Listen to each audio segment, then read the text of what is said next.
Bonjour. Il y a 2 ans de cela, à peu près à la même époque, j'ai fait une vidéo, puis en cours de vidéo, je lance des trucs, des fois je me surprends moi-même. Je lance, ouais, il faudrait qu'on se fasse 3 semaines de cure tous ensemble, et ça pourrait s'appeler Terra Incognita. Puis j'ai fait la vidéo, et une fois la vidéo diffusée, et ben là je me suis demandé, qu'est-ce que c'est Terra Incognita? Puis j'ai reçu des messages, il y a des copains qui m'ont contacté, qui me disent, mais c'est quoi ton histoire de Terra Incognita? Là, je me suis dit, oh, mais qu'est-ce que ça peut être? Qu'est-ce que ça peut être que cette aventure au-delà des limites, des conditionnements que nous connaissons, au-delà de ce que nous avons expérimenté, parce que nous avons toujours des croyances, des carcans, hein, des schémas de représentation par rapport à ce qui est bon pour nous, quel est notre bon état, qu'est-ce qu'il faut que je fasse chaque jour. On fonctionne à partir de modèles, de représentations de ce qui est bon pour nous. Et là, quelque part, c'était une invitation à venir en rupture, à expérimenter des choses que nous n'avions jamais expérimentées. Et ça s'est passé la première année. Il y a eu plusieurs centaines de personnes, je crois 1 millier de personnes qui s'étaient engagées là-dedans. Le site était encore relativement petit. Et puis l'année dernière, on a fait la 2e édition. Et là, vous avez été plusieurs milliers, je ne me souviens plus combien, 5, 6, 7 000 personnes à s'engager là-dedans. Il y avait un petit sondage et chacun se déclarait là-dedans. Pour cette Terra Incognita qui s'est avérée être définitivement une proposition d'expérimentation de choses que nous n'avions pas encore expérimentées. Vous savez, il y a un proverbe qui dit, si finalement ton mode de vie, si ta conduite te conduit à des difficultés, si tu ne changes pas de direction, tu vas rencontrer des difficultés. Ça paraît un truisme, mais on ne peut pas imaginer si effectivement l'état dans lequel nous sommes actuellement, physiquement, mentalement, à tous les niveaux, mais même au niveau mode de vie, rythme de vie, type de travail, si nous ne sommes pas satisfaits avec ce que nous avons actuellement, si ça ne nous rend pas heureux et pleinement épanouis, qui est l'état normal et qui est l'état exigible pour chaque individu, c'est qu'il y a des choses à remettre en cause. Et ce n'est pas en continuant comme on le fait qu'on va trouver une solution, puisque ce qu'on a fait jusqu'à présent nous a conduit à ce constat-là. Donc il y a un moment où il faut expérimenter des ruptures. Terra Incognita, c'est une invitation profonde à expérimenter de la rupture. On va beaucoup parler du plan alimentaire, mais ça va être globalement, plus globalement au niveau de tout notre mode de vie. Donc rupture au niveau des rythmes, rupture au niveau de l'entraînement physique, rupture au niveau du sommeil et rupture au niveau alimentaire. Rupture au niveau alimentaire et particulièrement cette année, j'ai envie de faire une Terra Incognita dont j'aurais envie d'appeler, dont le titre pourrait être un temps pour nettoyer, un temps pour reconstruire. Parce que je me suis rendu compte aussi que au travers de ces vidéos, c'est vrai qu'on évoque très souvent le cas de personnes qui ont des atteintes assez lourdes et pour lesquelles finalement il est urgent de nettoyer, de supprimer les poisons majeurs, les polluants majeurs et de permettre que s'évacuent tous les produits toxiques. Ok, mais il y a aussi des gens pour qui l'urgence n'est pas ça, mais l'urgence est de reconstruire des tissus sains. Et je me rends compte qu'il y a certaines personnes qui ont peut-être mal interprété le message, qui ont peut-être finalement pris ça un petit peu trop à la lettre et en tout cas trop calqué par rapport à ce que pouvait être l'expérience des autres et qui se sont mis à nettoyer alors qu'il était temps de reconstruire. C'est pour ça que dans ces vidéos, je vous dis toujours, il n'y a pas 2 chemins de vie qui soient similaires et il n'y a pas d'autre choix que de s'impliquer dans nos choix de vie. Je sais que ça peut paraître compliqué, je sais que ça peut paraître lourd, il y a des gens qui me disent oui, les vidéos elles sont longues, il y a beaucoup de choses à intégrer. Ok, mais il n'y a pas d'autre façon de faire. Personne ne pourra déterminer votre chemin de vie à votre place.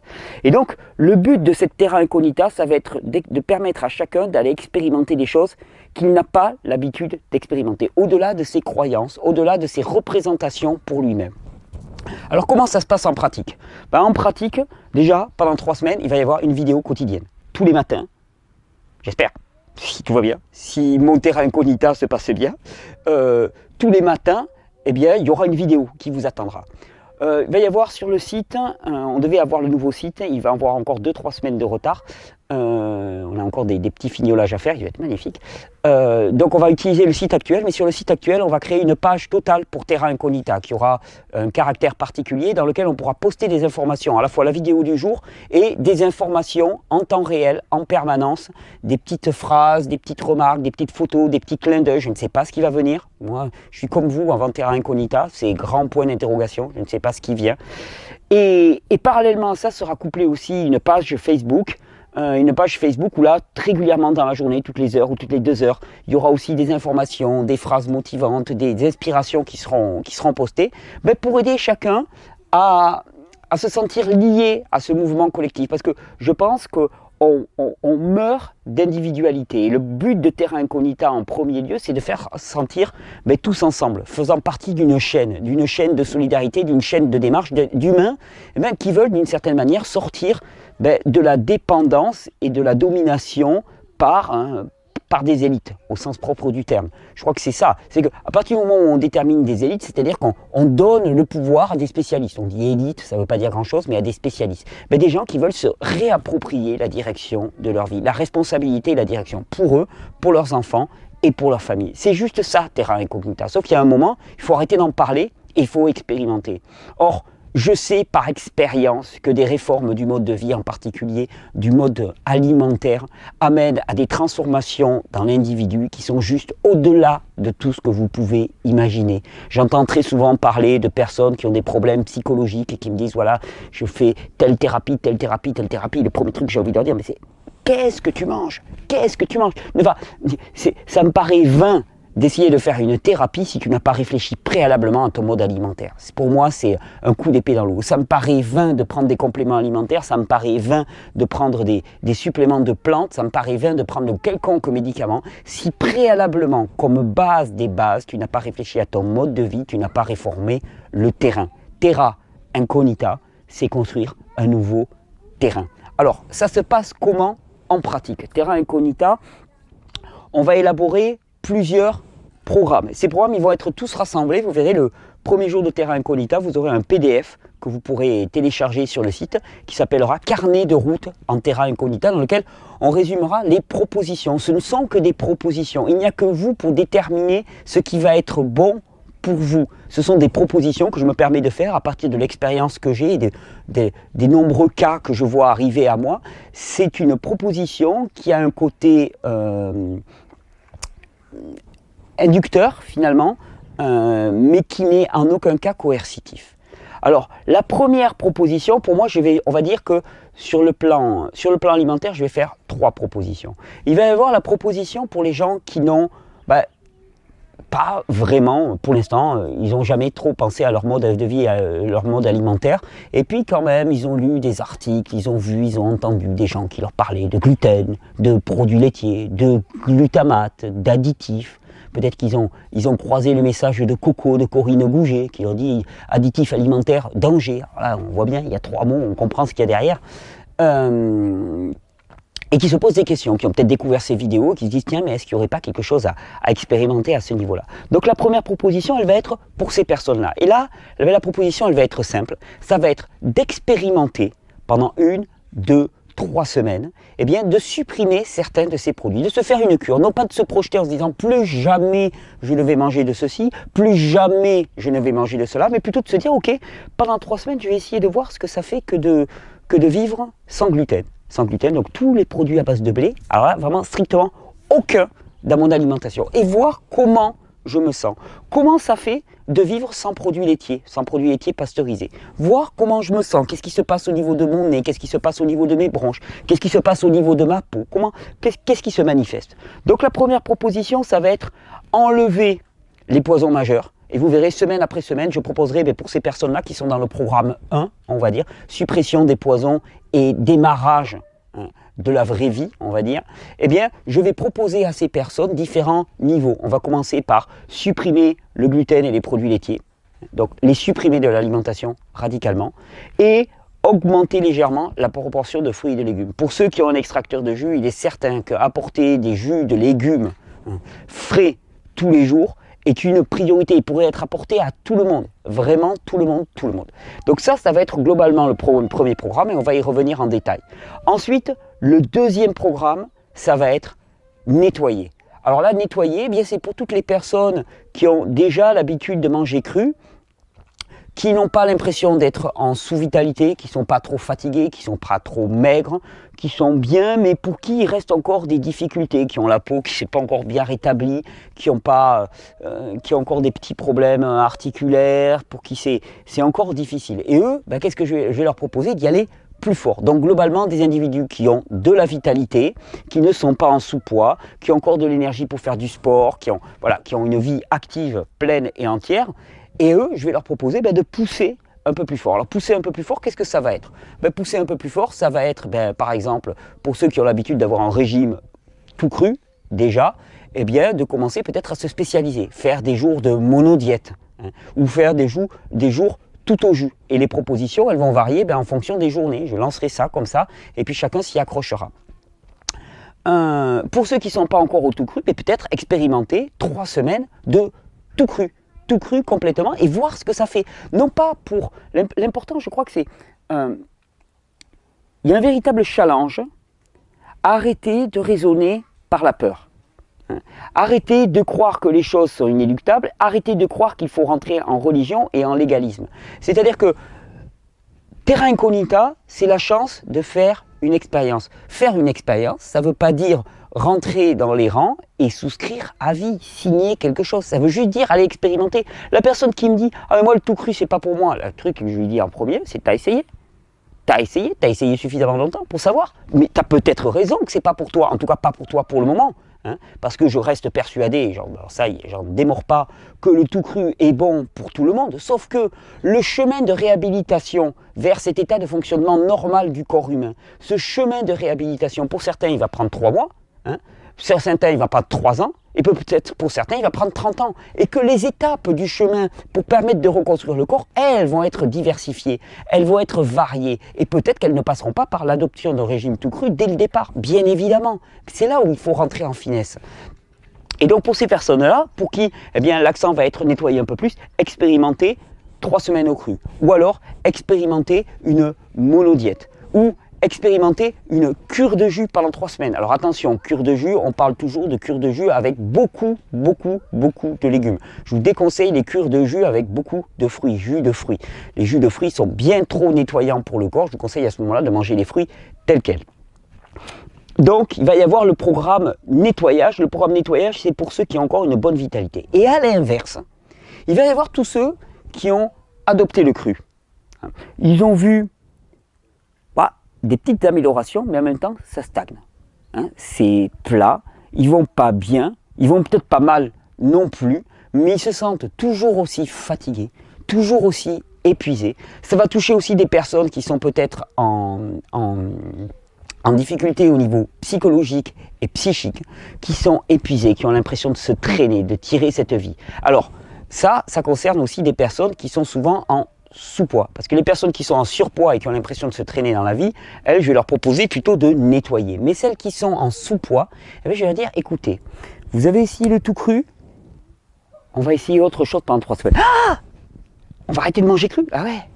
Et c'est clair, on a l'impression de perdre notre identité. Mais notre identité, c'est pas ce qu'on mange. Notre identité, c'est pas notre mode de vie. Notre identité, c'est pas comment on se définit par son travail. Notre identité, c'est cette expérience de moi, de je suis, du fait de combler mes besoins. Et donc, pendant ces 3 semaines, on va essayer ça. Alors, qu'est-ce que ça veut dire, par exemple, reconstruire pour ces personnes-là? Ça peut vouloir dire réintroduire du cuit 1 fois ou 2 fois dans la journée. Consommer des légumes plus cuits. Puis, voir comment ça se passe. Comment ça se passe et s'ils se sentent plus nourris ou pas. Souvent, ça veut dire augmenter la part de matière grasse. Parce qu'effectivement, dans le crudivorisme, il y a eu une tendance, le tout fruit puis 0 matière grasse, qui pour moi est extrêmement délétère. Quand on connaît l'importance des matières grasses pour le fonctionnement du corps humain, pour la réhabilitation des membranes, pour le fonctionnement du cerveau, on comprend que les matières grasses sont essentielles, vraiment essentielles au fonctionnement, et que les bannir, c'est se tirer une balle dans le pied et dans le genou en même temps. Et c'est arriver à des fonctionnements qui au final ne vont pas être efficaces. De toute façon, on verra que même ceux qui prétendent ne nourrir que de fruits se nourrissent en fait de gras. Parce qu'au niveau du biote intestinal, tous les sucres qui sont pris en excès sont transformés en acides gras, en triglycérides. Donc c'est pour ça que les gens qui prétendent ne pas fonctionner sur le gras fonctionnent quand même sur le gras, de toute façon. Parce que le corps, il compense, il réhabilite ce dont il a besoin. Donc ça va pouvoir être expérimenté avec un petit peu plus de cuit, expérimenté avec un peu plus de gras, 1 repas ou 2 repas, ou peut-être faire une journée sans fruits et voir comment ça se passe. Juste légumes et gras, voir comment on se sent après ça. Ça va être peut-être pour certains qui sont végétariens de très très longue date et qui ne sont pas opposés à cette idée, essayer de mettre quelques œufs, voire quelques produits animaux, voir comment ils se sentent. si c'est pas un problème, si c'est pas une question éthique. Hein. Voir comment ils se sentent et expérimenter quelque chose qui est nouveau pour vous. Et vous allez voir que les propositions nouvelles, il va y en avoir au cours de ces 3 semaines et elles vont vous surprendre réellement. Et c'est surtout rentrer en rupture, c'est-à-dire arrêter de répéter ad vitam aeternam les conditions qui nous ont amenés là où on en était. Même si on a adopté le tout cru, si on n'a pas gagné les fruits que l'on attendait, et ces fruits c'est quoi? Les fruits que l'on attend du passage au tout cru, ils sont tout simples, c'est la joie, l'énergie colossale, le plaisir de se réveiller le matin, le caractère quasiment infatigable de notre action, la positivité, l'absence d'agressivité, la capacité à pardonner, à lâcher prise, à prendre du temps pour soi, à s'accorder du soin, tout ça, si on n'y a pas eu accès, c'est qu'il y a quelque chose à changer. Parce que ça c'est le simple signal d'un individu dont les besoins sont comblés. Or, le truc, c'est que souvent, je ne sais pas si vous vous rendez compte, j'entends souvent des gens qui me disent « Ah ben moi, j'ai craqué. J'ai craqué pour ci, j'ai craqué pour ça. » Il faut bien se souvenir que quand un besoin n'est pas rempli, la biologie nous le ramène encore et encore et encore. Et on a beau tenir au mental, on a beau être dans une forme de légalisme absolu, eh bien le mental, il y a des moments où il craque sous la biologie. Il ne tient plus. Le légalisme, je l'avais défini comme cette capacité, cette tendance chez un individu à faire quelque chose pour plaire à quelqu'un ou pour plaire à une idéologie. Le légalisme, ça va être de dire, ok, moi j'ai découvert le crudivorisme, donc de toute façon, hormis le tout cru, il n'y a rien, et donc je me contrains à tenir au cru. Alors que le soir, je suis fatigué, quand je mange, j'ai froid, hein, je ne me sens pas bien après avoir mangé tout cru le soir, et pourtant je continue. Mais là, il y a un problème. Il y a un problème et il y a quelque chose qu'il faut voir. Ça ne veut pas dire que le tout cru n'est pas bon pour toi. Ça ne veut pas dire qu'il n'est pas adapté pour le fonctionnement normal, physiologique du corps humain. Ça veut juste dire qu'actuellement, ce n'est pas adapté pour toi. Pourquoi? Parce qu'il y a des étapes du chemin. Il y a des choses à mettre en place. Reconstruire la muqueuse intestinale, régénérer les glandes surrénales, permettre la détoxination du foie, des intestins, du pancréas, permettre que les poumons se nettoient, permettre que les reins et les intestins fonctionnent de manière adéquate. Tout ça, ce sont des étapes qui doivent être mises en place. Et on ne peut pas prétendre d'un seul coup mettre en place quelque chose qui nécessite d'avoir tous ces organes complètement opérationnels. Et si effectivement, il y a des étapes à respecter préalablement, il va falloir les faire. Court-circuiter ces étapes, c'est perdre du temps. Vous savez, moi, il y a un truc qui est classique. Par exemple, je connais pas mal l'entraînement physique. Et quand on s'entraîne physiquement, on peut avoir tendance à vouloir un peu brûler les étapes. Et moi, je me souviens toujours de mon entraîneur qui me disait « Prends le temps de passer chaque étape. » Parce que chaque étape, c'est là où tu mets quelque part en réserve, où tu capitalises ce qui va te permettre ensuite de passer l'étape suivante avec facilité. Et que si tu brûles les étapes, si tu ne mets pas en place les fondations, à ce moment-là, ça ne va pas marcher. Alors peut-être qu'il y en a certains parmi vous qui ont foncé dans le tout cru quand ils ont découvert ces vidéos. Je leur propose de faire machine arrière. Je leur propose peut-être de recommencer à reconstruire les bases. Pourquoi? Parce qu'on sait qu'un individu qui est épuisé, qui a un biote intestinal qui est extrêmement faible, par exemple les celluloses des légumes, il va avoir du mal à les digérer. Ok, alors essayez de voir si avec des légumes cuits, ça ne se passe pas mieux le soir, par exemple, si vous mangez des légumes. Est-ce que ça ne se passe pas mieux? Peut-être que vous avez basculé dans du fruit. Essayez peut-être de voir ce qui se passe si vous basculez sur du légume, du gras, du légume. Peut-être que, non pas par conviction, mais plus par adhésion, pour des raisons de santé, vous avez décidé de vous mettre végétarien, regardez ce qui se passe si vous réintroduisez des produits animaux. Parce que le problème, c'est que souvent, quand on fait un changement alimentaire, on change beaucoup de paramètres à la fois. Et il est difficile d'isoler ceux qui, pour nous, ont été primordiaux ou pas. De ma conviction, de ma compréhension du corps humain, je peux vous dire que les poisons majeurs sont les céréales, les produits laitiers pasteurisés, le sel, le sucre raffiné et tous les additifs alimentaires. Ça, pour moi, c'est une certitude. Ces produits-là sont inappropriés à l'être humain. Mais il nous en reste beaucoup. Qu'est-ce qu'il nous reste? Il nous reste les fruits, les légumes, il nous reste les produits animaux pour ceux qui en consomment, parce qu'ils sont adaptés au corps humain. On a la capacité de les digérer, j'arrête pas de le dire. On me fait souvent passer pour un vegan forcené, c'est pas le cas. Alors je suis désolé, je vais certainement en décevoir certains. C'est pas le cas, parce que ce qui m'intéresse moi dans ces vidéos, c'est pas des choix individuels, des choix d'opinion, ça ne concerne pas mes choix à moi. Je ne suis pas en train de partager mes opinions, je suis en train de partager la physiologie, la biologie du corps humain, comment il fonctionne. Or, force est de constater que nous sommes adaptés à la consommation des produits animaux en petite quantité, certainement pas dans les proportions où nous sommes actuellement. Et donc, ça nous laisse un cadre de produits normaux. D'ailleurs, c'est assez amusant parce que on parle de crudivorisme, alors on crée des cases, vous savez, mais là, il y a quelques temps, je discutais avec quelqu'un, il me dit « Ah, mais toi, t'es paléo !» Alors je lui dis « Mais paléo, c'est quoi paléo ?» Paléo, il me dit, c'est tu supprimes les céréales, les produits laitiers, le sel, le sucre et les choses comme ça. Je dis « Oui, ça participe, vraiment. » Le problème, c'est qu'il ne faut pas confondre les étapes du chemin et le but. Le but, c'est quoi ? Le but, c'est pas vivre cru, le but, c'est pas manger cru, le but, c'est pas manger paléo, le but, c'est pas manger ceci, manger cela. Et ça, on s'en fout. Hein, parce qu'après, il va y avoir le site manger pizza, après, il va y avoir le site manger cannelloni, et puis il y aura les aficionados qui se rassemblent par petits clubs. On s'en fout. Vous savez pourquoi? Parce qu'on a tellement peu conscience de qui nous sommes vraiment, qu'on se cherche des identités factices et on se rassemble. Alors il y a le club des possesseurs de Renault 19, décapotables, blanches par exemple. Puis il y a le club, moi je faisais partie des clubs de Volkswagen, de coccinelles Volkswagen par exemple à une époque, parce que j'avais un magnifique bus combi 1969 à vitres séparées. Bon voilà, je faisais partie de ces clubs et puis on se réunissait pour parler de bus et ça nous créait une identité. Le but c'est pas de se créer une identité dans notre mode de vie, dans notre alimentation. Le but c'est régénère. Et régénère, tout ce qui est bon pour arriver à ce but est bienvenu pour ce projet-là. Durant ces 3 semaines, ce que j'ai envie que vous expérimentiez, c'est régénère. Régénère hors des dogmes, régénère hors des représentations de ce qui est bon pour toi. Va expérimenter autre chose et vois comment tu te sens. Tu as fonctionné jusqu'à présent d'une certaine manière, eh bien, va expérimenter autre chose et vois comment tu te sens. Au niveau du sommeil,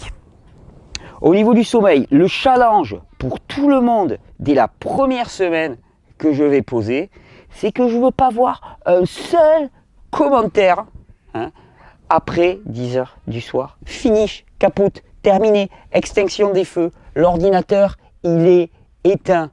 On n'est pas obligé d'aller se coucher. De toute façon, on est obligé de rien. C'est un conseil que je donne, c'est une indication. Mais de toute façon, si on est encore debout après 10 heures du soir, c'est pour avoir de la lumière tamisée. C'est pour prendre du temps pour soi. Si on est en couple, de se masser mutuellement, de se faire des bains de pieds, de se faire du soin, de se donner du soin, il n'est plus le temps de s'agiter, d'agir, de sortir de cette sensation que nous devons tout faire par nous-mêmes, qu'on doit le porter avec nos petites mains. Ça va être le challenge pour la première semaine. À 10 heures, plus de commentaires, à 10 heures, plus de Facebook, à 10 heures, plus cette activité frénétique, incessante qui fait qu'on est accroché, puis que notre système nerveux, il est shooté en permanence. Pour ceux qui ont des problèmes de sommeil, vous allez voir que ça va être une grande aide. Diminuer l'intensité lumineuse et permettre enfin que les cycles normaux du corps se remettent en place. Attention, la seconde semaine, ça sera 9 heures. On va travailler de moins en moins. Et c'est la bonne nouvelle, ça.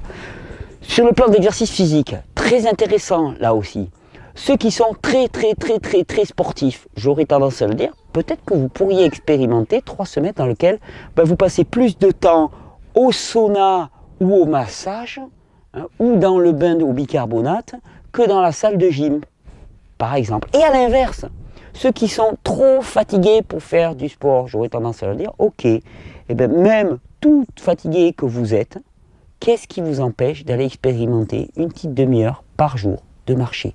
Marcher tranquillement, à un rythme le plus lent possible. Ou si vous avez un trampoline, fabuleux, pour relancer des corps qui sont fatigués, vous prenez votre bellicon et vous vous mettez simplement à osciller sans décoller.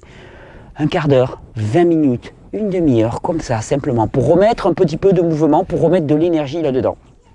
Sur le plan du sommeil, sur le plan de l'exercice physique, sur le plan de la relation, il y a une chose que je vais proposer là aussi pour tout le monde. C'est arrêter de croire qu'on pourra s'en tirer tout seul. C'est pas possible. Ça marche pas. Ça ne marchera jamais. Il n'y a pas de salut individuel. Le salut, il est collectif.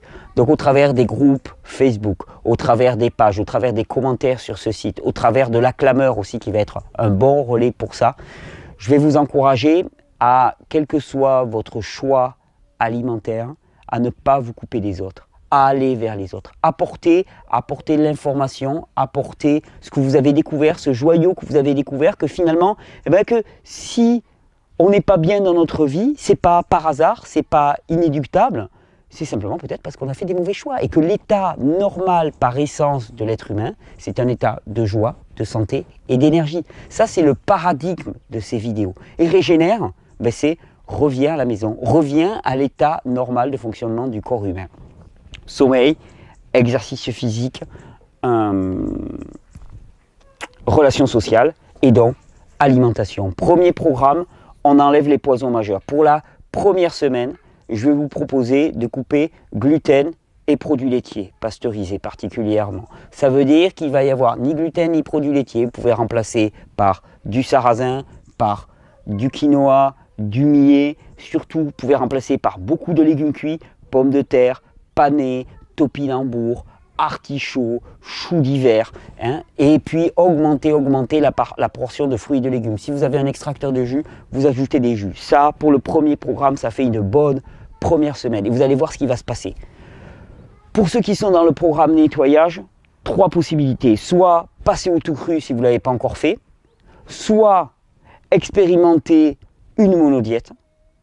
Généralement, on se fait des monodiètes de fruits. La plus simple et la plus douce étant la monodiète de banane, une véritable panacée pour les intestins. Pour tous ceux qui ont les intestins très enflammés, essayez la monodiète de banane. Ou cure de jus principalement de légumes. Et ensuite, il va y avoir le programme reconstruire.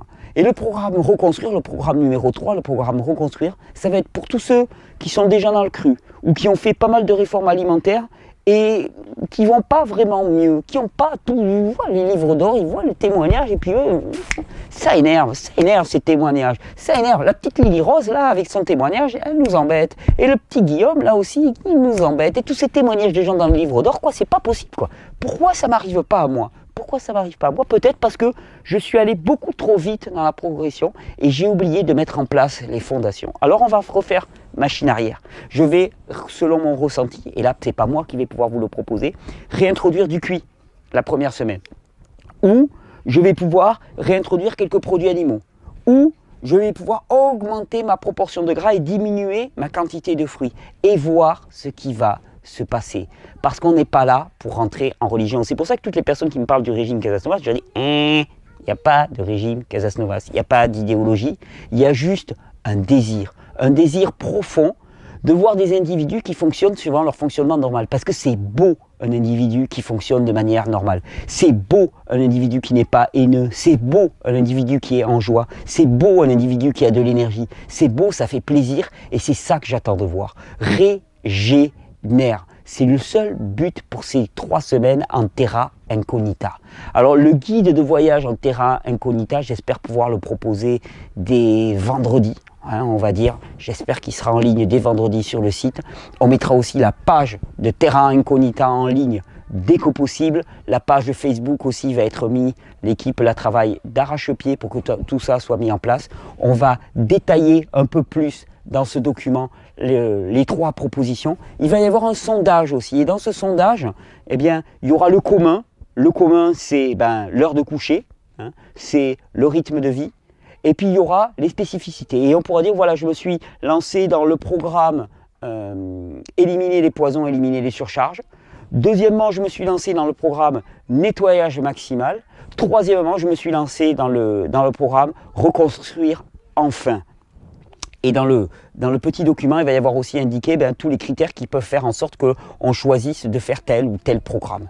3 semaines en terra incognita. Ça paraît vague, tel que c'est présenté là, ça paraît un peu nébuleux, on ne sait pas trop ce qu'il va y avoir dedans, je vous rassure, moi non plus, je ne sais pas du tout ce qu'il va y avoir dedans. Par contre, par expérience, je peux vous dire qu'on va sacrément s'amuser. Je crois qu'on va beaucoup parler du biote intestinal, parce que là en ce moment, mais c'est matin, midi et soir que je me mange du biote, donc je suis en plein dedans, et je vous promets bien des surprises, bien des découvertes, qui vont ébranler certains dogmes bien établis dans les milieux de la nutrition.